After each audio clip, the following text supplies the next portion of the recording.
Okay, today is Friday, May 22nd, 2020, and we're looking at the water vapor map here. This is going to be a very quick video. Uh, Today in Southern California, we have a lot of aerosol chemtrails spraying. We can see here on the water vapor map what's happening. We have water vapor streaming in, very light amount compared to this frontal system here, which is swinging down. Now we can see that later on today, we may continue to see the aerosol spraying based on this pattern. We can see this little trough dropping down, but in the area we have, it's light spraying, but it is there. We can see it, and you can smell it in the air. It's always nice after we have rain. We get a day or two afterward of some really nice clean air, and you can actually breathe through your nose without feeling like your sinuses are on fire. Okay, so we can see some other activity down here near the Gulf of Mexico. We can see a developing weather system there. This has been targeted. We can see a big ring. The satellite transmitter has targeted this area. Watch this form. This is quite a long loop. This is over 24 hours, this loop, so we'll wait.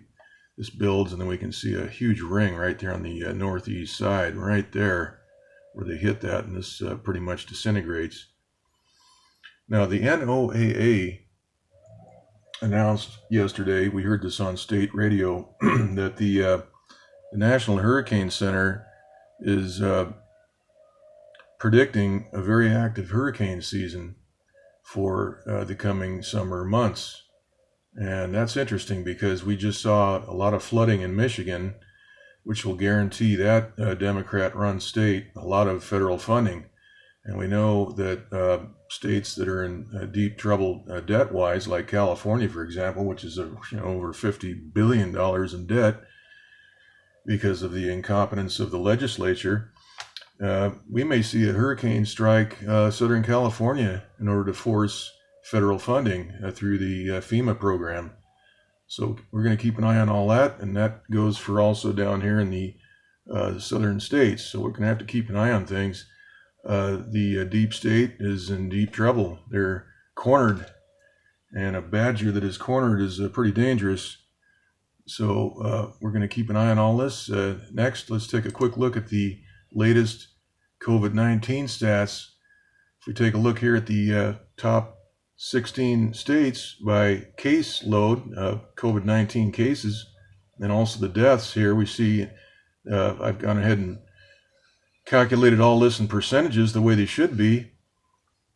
Any competent statistician would present this information in statistics, in percent rather, in order to make sense out of it. But what we're hearing on television and radio and the newspapers is nonsense like X amount of people per 100,000 in terms of infections and deaths. We hear the statistics in number of hundreds per thousand cases per thousand, or 100,000 cases per 100,000, or deaths per 100,000. That's useless data.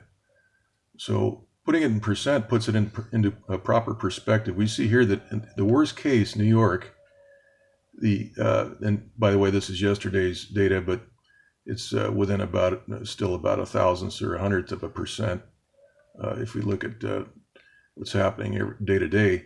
So New York has a number of cases as a percentage of population here is 1.86%. They've got 364,249 cases as of yesterday.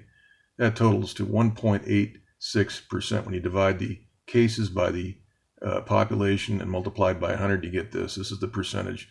The deaths, which is really the acid test for the severity of a virus. Look at here. In New York, the worst case, we have 0.14% of the population. And that's 2 orders of magnitude away from what I would consider to be a pandemic. Pandemic in the Merriam-Webster dictionary is defined as an illness affecting a wide geographical area, which it is. It's worldwide, but the second part of the definition is the most important. That is, it's affecting an abnormally high percentage of the population. And so that is an important consideration. Look at these numbers here.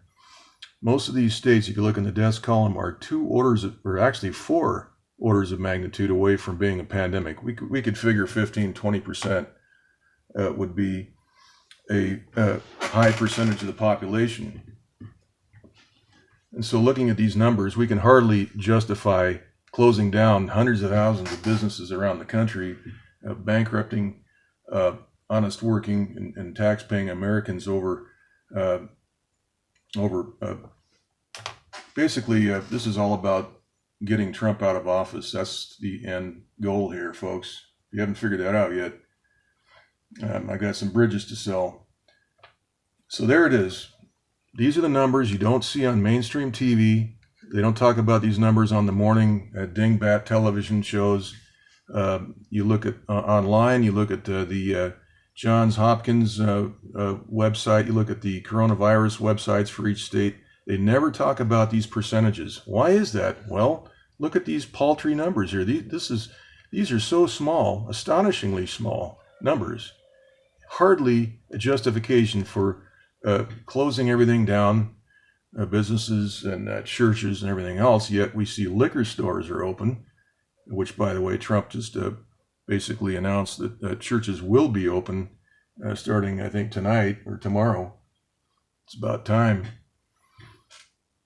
This is just nonsense. This is probably the worst hoax ever perpetrated upon the American people, this medical tyranny which is being foisted upon Americans. Doctors around the country know this is a hoax. If you haven't seen if you have not seen the 2 doctors from Bakersfield, that's a must-see.